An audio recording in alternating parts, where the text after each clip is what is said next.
Will you commit to ending Finsta? Senator, again, let me explain. We don't actually do Finsta. So it's no secret, the government is old. President Biden is the oldest commander-in-chief in U.S. history, and his predecessor isn't much younger. The average age of a representative in the 117th Congress is 58.4 years old. The average age of a senator, 64.3 years old. And there are less than 30 members of Congress under the age of 40. It's also not just at the federal level. There's actually a word for this: gerontocracy, aka rule by the old. You might be saying, why does it matter if the people in power are older? Well, the median age of a U.S. citizen is a little less than 39 years old. And if we're supposed to be a representative democracy, is our democracy accurately representing everyone? So there are a few reasons experts say our leaders are some of the oldest we've ever seen. For one, people are living longer and retiring later.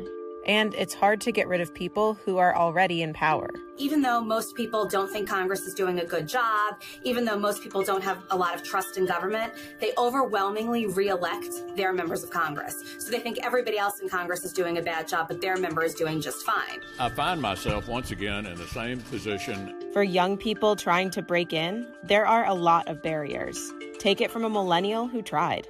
Hey, I'm Nida Alam. I am a county commissioner in Durham County, North Carolina, and a former candidate for Congress in North Carolina's 4th Congressional District. And how old are you? I am 28 years old. Nida wasn't planning on pursuing a career in politics. But after her best friend, as well as her friend's husband and sister, were murdered during her senior year of college, she felt she had no choice. Everyone's in shock. We don't know why it happened. Their murder was never going to be tried for a hate crime because of weak hate crime prevention laws here in the state of North Carolina. And I realized that, our community couldn't stand on the sidelines anymore. We needed to step up and have our voices heard. So Nida started working for the Bernie Sanders campaign and got more involved with the North Carolina Democratic Party, eventually getting elected vice chair. In 2020, she ran for and was elected to the Durham Board of County Commissioners, becoming the first Muslim woman ever elected to public office in North Carolina. And then she decided to run for Congress. Today I'm announcing my run for Congress in North Carolina's 6th Congressional District. She lost the 2022 May primary by 9 points to a state senator in an election that was seen as an example of the larger battle between progressives and moderates within the Democratic Party. Even when I was vice chair of the state party, I was called an outsider. And that was just kind of disheartening, because what does that tell other young people who want to get involved in politics, that, you put in the work, but we're still not going to accept you. And running for federal office isn't cheap. Election finance tracker Open Secrets is predicting over $9.3 billion will be spent in the 2022 midterms. Nida left her job to focus on the primary, only living off her $35K a year county commissioner salary. It was honestly a huge strain. Before I decided to run, me and my husband, we sat down and we had a very detailed conversation about how would we make this work. Experts say because of where they are in life, younger candidates are less likely to have a lot of disposable income to spend on a campaign. And they're less likely to have friends who could help finance them, making money a huge barrier for young people running for office. I'm Nida Alam, and I'm running for Congress because progress can't wait. Now, we have seen young people run and win. How are you feeling? Can you put it into words? Nope. But what's it like when they actually get into office? It is sometimes really difficult being one of the youngest members of Congress. I am often mistaken for an intern or a staffer. I one time missed a vote because they wouldn't let me through to the floor because they didn't believe that I was a congresswoman. Congress, particularly in the House, and particularly even in the House Democratic Caucus, conspires against youth because there's an emphasis on seniority. Seniority gets you far on Capitol Hill. It gets you higher rankings on committees and basically gives you more power to get stuff done. And experts say that's part of the reason incumbents are able to stay in office, because the party and the people don't want to lose the power a more senior member gives them. Seniority obviously isn't always a bad thing. These are really technical jobs, and there's a lot of things I'm still learning about the job and about the institution, and it's an institution that really runs on historical knowledge and relationships. So I think we do need to make sure we have people who have experience making legislation. But some issues seem trickier for older members. I have a bill right now that is focusing on protecting reproductive and sexual health data from period tracking apps or website searches. But I've had some interesting conversations with my colleagues where first I have to explain that people track their periods and what the business model around that data ad sales model really is. And let me tell you, you have never seen grown men squirm quite like they did when I was talking about my period with them.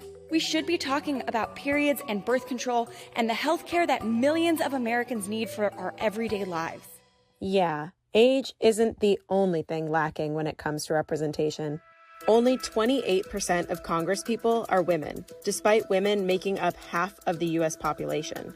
And as far as race and ethnicity, Capitol Hill doesn't really look like the younger, more diverse generations. It doesn't mean that there shouldn't be any old white men. It just means that for a very long time, old white men were the only people who were represented. And it's really important, and we get better policy when we have more diversity around the table.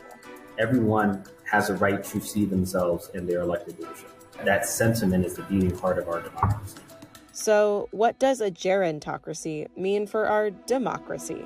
The good news is that there's not a lot of evidence to suggest that older people can't represent substantively the issues that young people care about. They don't have the direct experiences, but they often do what it is that their constituents want them to do. But another expert I talked to said a gerontocracy can be dangerous. Because if people don't feel like they can see themselves represented in their government or feel like they can change it, they could lose faith in government itself. If you stop believing in democracy, it will go away. Right? Democracies die all the time for all different kinds of reasons, and losing legitimacy is a key part of that process. And while collective action and protests are a good thing, she says if we look for all of our change outside the government will be weaker when younger generations eventually inherit it. So is this going to change? Well, people can't actually stay in power forever.